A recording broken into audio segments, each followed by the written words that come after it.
आगे बांकीपुर में चुनावी नतीजों से पहले वार पलटवार का दौर तेज हो गया है। बीजेपी ने प्रशांत किशोर पर आरजेडी के साथ मिलकर चुनाव लड़ने का आरोप लगाया, जिसके बाद सियासत गर्मा गई।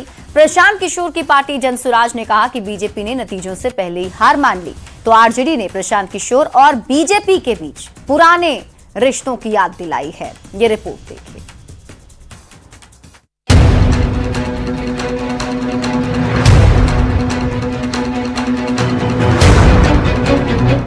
इस प्रखर कुटिल व्यक्ति ने कभी आरजेडी का नाम ही नहीं लिया। नरेंद्र मोदी की राजनीति को स्थापित करने में प्रशांत किशोर पांडे की भूमिका रही है। बांकीपुर उपचुनाव का मतदान खत्म होने के बाद सियासी दावों का दौर शुरू हो गया है। बेहद कम मतदान के बाद राजनीतिक दल अपने अपने हिसाब से रिजल्ट का अनुमान लगा रहे हैं। बांकीपुर का बाजीगर कौन होगा ये तो 3 अगस्त को पता चल पाएगा, लेकिन इससे पहले बीजेपी ने बांकीपुर से उम्मीदवार प्रशांत किशोर पर बड़ा हमला बोला है। बीजेपी के राष्ट्रीय प्रवक्ता अजय आलोक ने प्रशांत किशोर पर आरजेडी के साथ मिलकर चुनाव लड़ने का आरोप लगाया। उन्होंने कहा कि पूरे चुनाव में प्रशांत किशोर ने अराजकता फैलाई, फर्जी एग्जिट पोल भी कराए गए, लेकिन बांकीपुर में इस बार भी जीत बीजेपी की होगी। पूरे चुनाव में इस प्रखर कुटिल व्यक्ति ने कभी आरजेडी का नाम ही नहीं लिया। सोचिए कितनी साइलेंट अंडरस्टैंडिंग थी। ये दोनों एक होकर चुनाव लड़ रहे थे, एक बार भी अटैक नहीं किया इस प्रखर कुटिल व्यक्ति ने तेजस्वी यादव को, जो पहले घूम घूम के तेजस्वी को खोजते थे 24 से 25 में। तो ये साइलेंट अंडरस्टैंडिंग है, तो इससे हमें कोई मतलब नहीं है। राजनीतिक प्रयोग होते रहते हैं, लेकिन इस प्रयोग का अंतगत्वा यही होता है कि जो पार्टी अपनी राजनीतिक जमीन खोती है, वो राजनीतिक वजूद उसका मिट जाता है।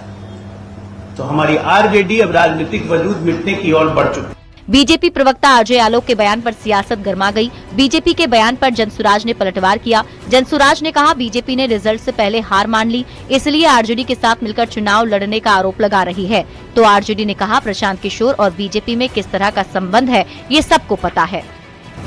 क्या अजय आलोक भाई, ये मान लिया जाए कि आप चुनाव हार चुके हैं, क्योंकि आपका जो वक्तव्य है वो हमने सुना, और अब अपनी हार का ठीकरा आप इस बात पर फोड़ रहे हैं कि राष्ट्रीय जनता दल की आलोचना जनसुराज क्यों नहीं कर रहा था।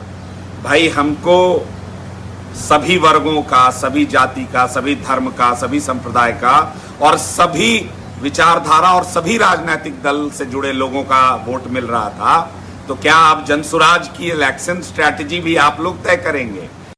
प्रशांत किशोर पांडे जी से भारतीय जनता पार्टी का क्या संबंध रहा है, इसके संबंध में नीतीश कुमार जी ने पहले ही स्पष्ट कर दिया है।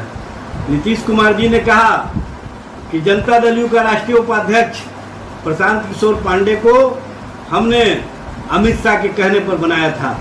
अब इससे बड़ा सबूत क्या हो सकता है कि भारतीय जनता पार्टी और प्रशांत किशोर पांडे में किस तरह का संबंध रहा है। बांकीपुर उपचुनाव के रिजल्ट से पहले सियासी दावों का दौर जारी है। बीजेपी एक तरफ प्रशांत किशोर पर आरजेडी के साथ हाथ मिलाने का आरोप लगा रही है, तो जनसुराज का कहना है बीजेपी कैसे उनकी चुनावी रणनीति तय करेगी। तो आरजेडी प्रशांत किशोर और बीजेपी के गहरे रिश्तों की याद दिला रही है। बांकीपुर के चुनावी नतीजों से पहले सियासी दावों और वार पलटवार का दौर जारी है। न्यूज़ 18 के लिए पटना से रवि एस नारायण की रिपोर्ट।